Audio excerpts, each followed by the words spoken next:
Nasakay sa kulong-kulong. Steel flyover. Medyo bumaba na yung level ng tubig. Dati mataas dyan eh. Dito pala yung Dabsu. Ayan, no?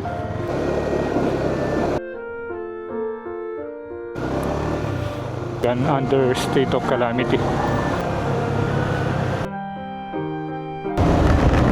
Pakalalim yung tubig rito. Saka yung kulay ng tubig, kulay 3-in-1 coffee. Civilian God Memorial Hospital.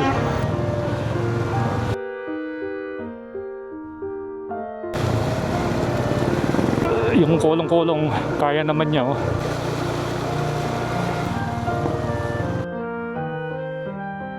Ayan, tignan niyo yung mga shop, oh. Pinasukan na ng tubig. Oops. Ayan, oh. Ayan.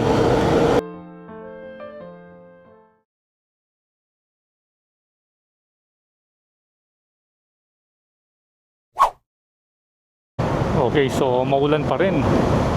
At ngayon ay August 13, 2026, araw ng Huwebes.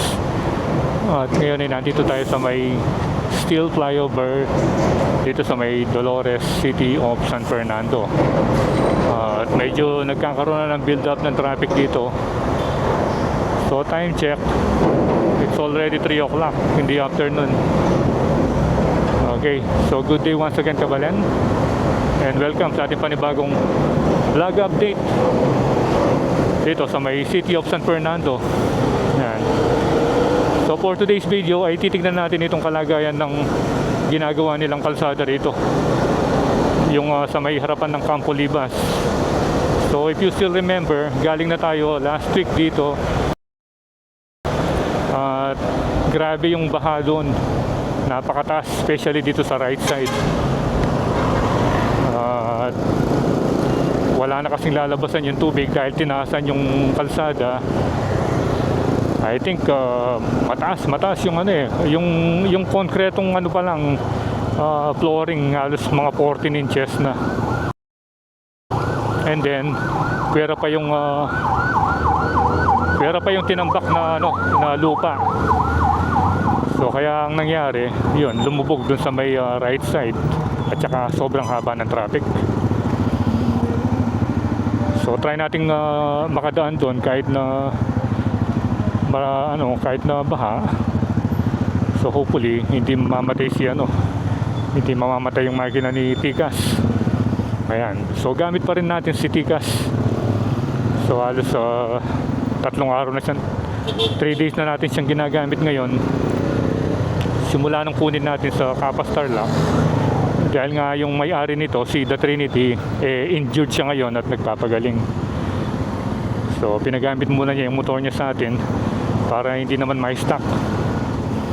At ngayon siya yung ginagamit natin pang adventure ngayon, especially sa mga binahang lugar dahil mataas yung nito, yung ground clearance. At saka ayon kay The Trinity, tested na ito sa baha. Anong nangyari rito?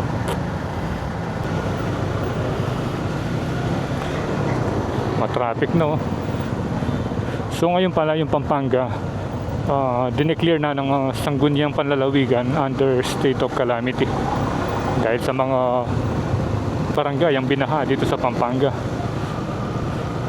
especially sa may coastal towns like Apalit, Masantol, Macabebe, Minalin, and sa mga low-lying areas like Candaba, San Simon, San Luis. Yan, I think pati Mexico yata meron na.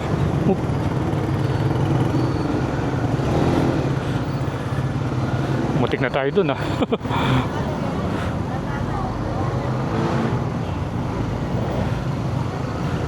Dito nagkakaroon ng build up ng traffic dito sa may harapan ng Jose Bilingad Memorial Hospital, itong provincial hospital dito.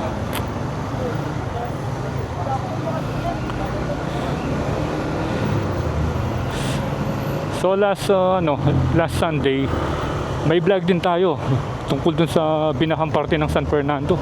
Grabe yung nakita nating baha dito, marami na rito. Hindi man tayo nakadiretso doon hanggang doon sa may rotonda, doon sa likuran ng Metropolitan Cathedral dahil wala na tayong nakikitang dumadaan na motor. Yun yata yung pinakamalalim na parte. Pero yung ano, yung Salasatin Boulevard, nakikot pa tayo doon hanggang doon sa may ano, SM City Downtown, and then paikot dito, paikot sa MacArthur.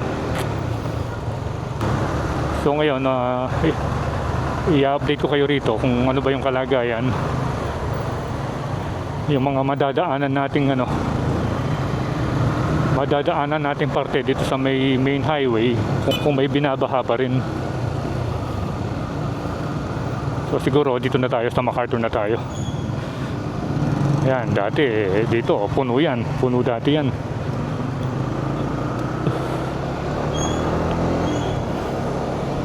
So expect natin na matraffic na naman doon sa may harapan ng Campo Libas. Kasi nga nung hindi pa umuulan, matraffic na doon dahil siyempre alos one way na lang yung dinadaanan mo, unlike before 2 lanes, kasi sinimentuhan na yung dalawang inside lane. Kaya nagkakaroon ng traffic build up.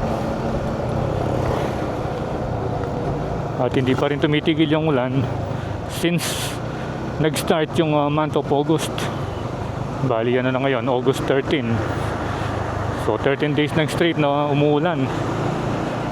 After yan ng bagyong Luis and bagyong Maymay.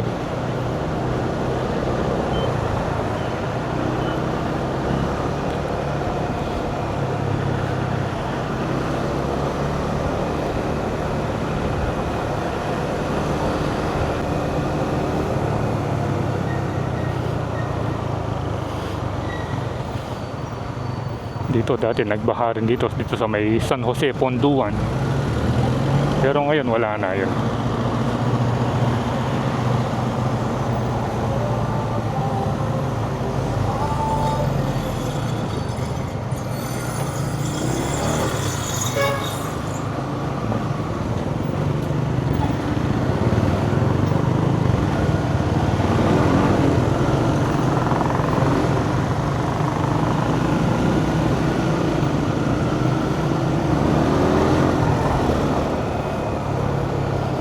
Barangay del Pilar.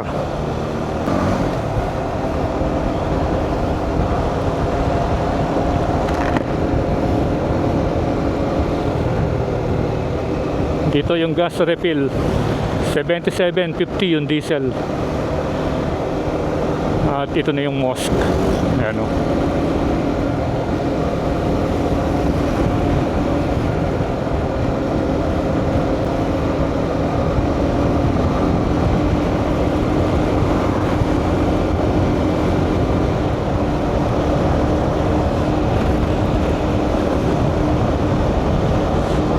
Dito, pagbaba natin sa tulay dyan nag-start yung baha dati nung last time tayong nag-update dito. So tignan muna natin yung level ng tubig dito sa may Tinajero. Ayan, dito sa Tinajero Bridge medyo bumaba na yung level ng tubig. Dati mataas dyan dati umabot yung siguro mga 1 foot na lang below nung pinakamataas na sementong yon. So diretso pa tayo. And finally, wala na tayong nakikitang baha doon. Nung dumaan tayo dati, yung mga nagtitinda sa palengke, dito muna nagtinda. Dahil wala nang makakapasok na sasakyan doon sa may kanto papuntang palengke.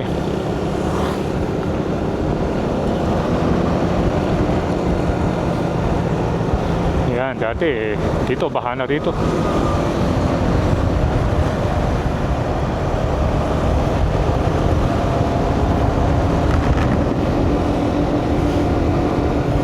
Yun, dito meron na. Dito sa may rotonda tapat ng Petron. So far, yung update sa baha ngayon sa San Fernando, dito lang yung nakita natin. And then, expect natin doon sa may harapan ng Campo Libas, meron na uli doon. Dito pala yan, malalim din pala dito. Yan. Ayan, dito malalim pa rin. So try natin para maipakita ko sa inyo kung gaano ba kalalim yung tubig rito. Ayan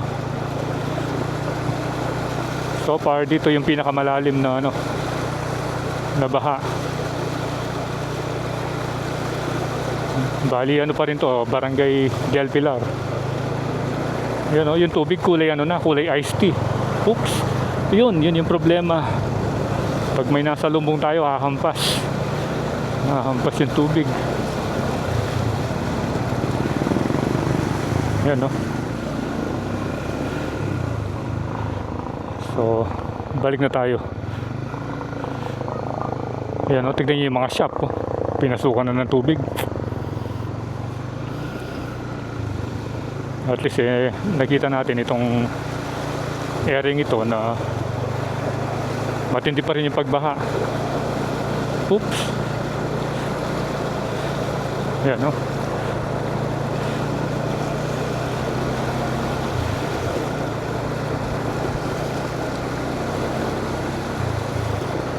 Yun sa looban no, baha rin doon no. Oh.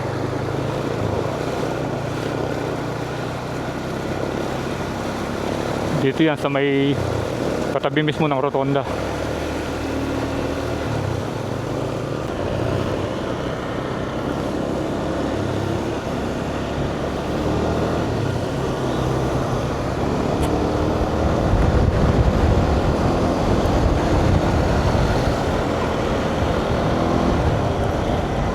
Cleantech. Dito medyo mura yung unleaded, 66.30.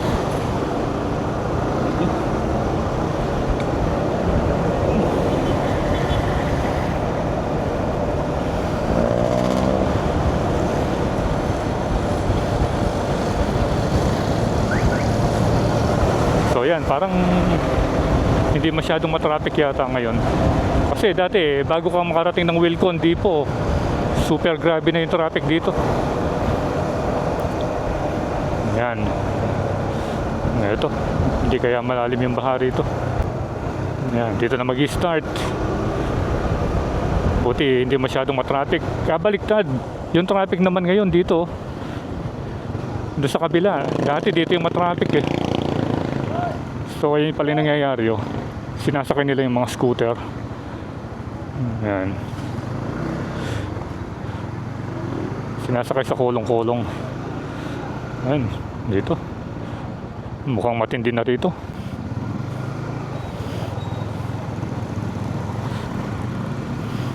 Meron pang mga lubak-lubak dito.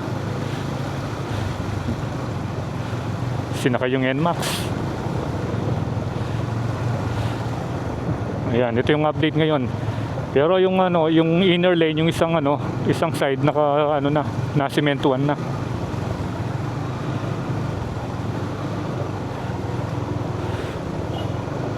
Wala tayong idea kung nasan yung mga lubak.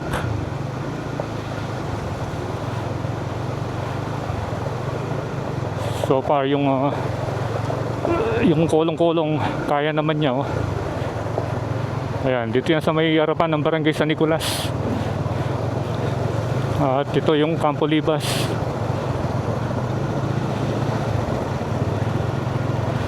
Ay, dito, malalim na pala rito. Yan o, napalaban na naman si Tikas. Ditong parte rito, ito yung pinakamalalim. Tsaka yung kulay ng tubig, kulay 3-in-1 coffee. Oops. Oh. Yun, lalim nun. Mahihirapan nga yung NMAX dito.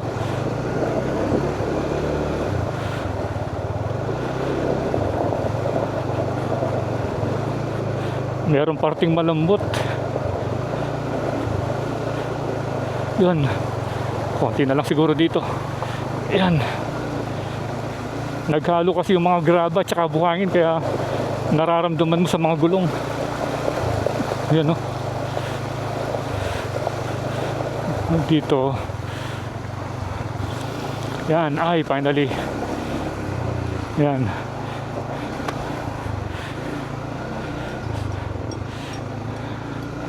Yan. So yan yung update ngayon dito sa ginagawang kalsada. Ayan, dito hindi pa nasisimentuhan pero tinambakan na oh. Kaso yung tinambak parang naalis din dahil sa sunod-sunod na pagulan. Dito pala yung Dabsu, ayan no. Oh, grabe rin pala rito. Ayan no. Dabsu, Santo Tomas. Okay. At ito naman yung mga heavy equipment. Ayan no.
At nakita natin sa news kanina na parang meron na namang nagbubuong low pressure area. May bagyo na naman paparating. At least nakita natin yung update. Malalim pa rin yung baha. At nandyan na yung yung welcome arch ng Santo Tomas. Ayan yung update ngayon. So I think dito na magtatapos yung ating short update tour dito sa may City of San Fernando hanggang sa ginagawang kalsada dito sa tapat ng Campo Libas dito sa MacArthur Highway. So again, salamat sa panonood and keep tuned to Proylandas for more video updates here in Pampanga and all over the place. So ride safe always, Kabalen. See you when I see you, and Proylandas is signing out.